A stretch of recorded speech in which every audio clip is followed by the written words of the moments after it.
உங்களுக்கு சொர்க்கம் வேண்டுமா? இந்த 7 பழக்கங்களை உங்களுடைய வாழ்க்கையில வழக்கப்படுத்திவாங்க. 1.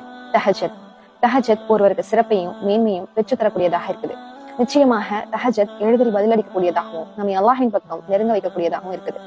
நபி ஸல்லல்லாஹு அலைஹி வஸல்லம் கூறினார்கள், அல்லாஹ் ரப்புல் ஆலமீன் ஒவ்வொரு இரவும் கடைசி 3இல் ஒரு பகுதியாகும் போது கீழ்வானத்திற்கு தாழ்ந்து வந்து, யாராவது என்னிடம் வேண்டுகிறார்களா, நான் அவர்களுக்கு வழங்குவேன்.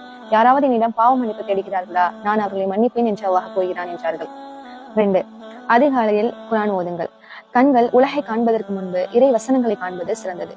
ஒவ்வொரு நாளும் குறைந்தது சில வசனங்களையாவது ஓதி வாருங்கள். அல்லாஹ் தன் திருமறையில் கூறுகிறான், ஃபஜ்ருடைய தொழுகையையும் நிலைநிறுத்துவீராக. நிச்சயமாக ஃபஜ்ர் தொழுகை சான்று கூறுவதாக இருக்கிறது. அதாவது ஃபஜ்ர் தொழுகையில் ஓதப்படும் குர்ஆன் வசனங்களை பற்றியதுதான் இந்த வசனம். நபி ஸல்லல்லாஹு அலைஹி வஸல்லம் கூறினார்கள், குர்ஆனை ஓதுங்கள், ஏனெனில் குர்ஆனை ஓதுபவர்களுக்கு மறுமை நாளில் குர்ஆன் சிபாரிசு செய்யும். 3.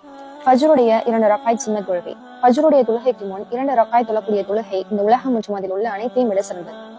இந்த 2 ரக்காத்துகள் உங்களை இந்த உலகில் உள்ள செல்வந்தர்களுக்கு எல்லாம் மேலான செல்வந்தராக மாற்றக்கூடியது. நபி ஸல்லல்லாஹு அலைஹி வஸல்லம் கூறினார்கள், ஃபஜ்ரின் 2 ரக்காத் சுன்னத் தொழுகை உலகமும் அதில் உள்ள அனைத்தையும் விட சிறந்தது என்று. 4. லுஹா தொழுகை. வாழ்வாதாரங்களுக்கான திறவுகோல் லுஹா தொழுகையில் உள்ளது. நிச்சயமாக லுஹா தொழுகை உங்களுக்கு வாழ்வாதாரங்களை மன அமைதியை பெற்றுத் தருவதற்கு சக்தி வாய்ந்த சிறந்த வழியாக அமையும்.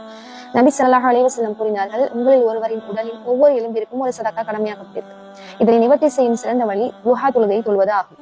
5. தினசரி சிறிய அளவேனும் தர்மம் செய்வது. தர்மம் செய்வதை விரும்புபவர்களை அல்லாஹ் நேசிக்கிறான். மேலும் வானவர்கள் ஒவ்வொரு நாளும் தர்மம் செய்பவர்களுக்காக எப்பொழுதும் பிரார்த்தனை செய்கிறார்கள். நிச்சயமாக நீங்கள் கொடுக்கும் தர்மம் அல்லாஹ்வினால் பல மடங்கு கூலியாக உங்களுக்கு திருப்பி கொடுக்கப்படும். நபி ஸல்லல்லாஹு அலைஹி வஸல்லம் கூறினார்கள், தர்மம் செல்வத்தை குறைப்பதில்லை என்றார்கள். அல்லாஹ் தன் திருமறையில் கூறுகிறான், அல்லாஹ்வின் பாதையில் தங்கள் செல்வத்தை செலவிடுபவர்களுக்கு ஓமையானது ஒவ்வொரு கதிரிலும் 100 தானிய மணிகளை கொண்ட 7 கதிர்களை முளைப்பிக்கும் ஒரு வித்தை போன்றது. அல்லாஹ் தான் நாடியவர்களுக்கு இதை மேலும் இரட்டிப்பாக்குகின்றான். 6. எப்பொழுதும் உளுவுடன் இருக்க முயற்சி செய்யுங்கள். ஃபஜ்ர் தொழுகையின் போது பிலால் அலியிடம் நபி ஸல்லல்லாஹு அலைஹி வஸல்லம் கேட்டார்கள், பிலாலே, இஸ்லாத்தில் இணைந்த பின் நீ செய்த சிறந்த செயல் பற்றி கூறுவீராக, ஏனெனில் உமது சிறப்பு சப்தத்தை நான் சொர்க்கத்தில் கேட்டேன் என்றார்கள்.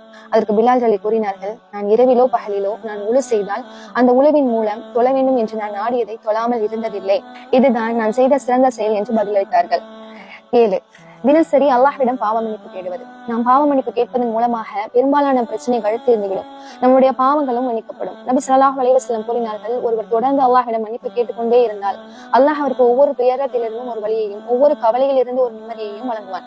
மேலும் எதிர்பாராத இடத்திலிருந்து அவருக்கு வாழ்வாதாரத்தை அளிப்பான். இந்த 7 பழக்க வழக்கங்களை உங்களுடைய தினசரி வாழ்க்கையில் வழக்கப்படுத்தினால் சொர்க்கத்தினை நீங்கள் இலகுவாக பெற முடியும், அல்லாஹ் நாடினால். இந்த பதிவினை உங்கள் நண்பர்களுக்கு மற்றும் உறவினர்களுக்கு பகிருங்கள். அல்லாஹ் ரப்புல் ஆலமீன் உங்களுக்கும் எனக்கும் அருள் புரிவானாக. அடுத்த பதிவில் சந்திப்போம். பரக்கல்லாஹு ஃபீக்கும்.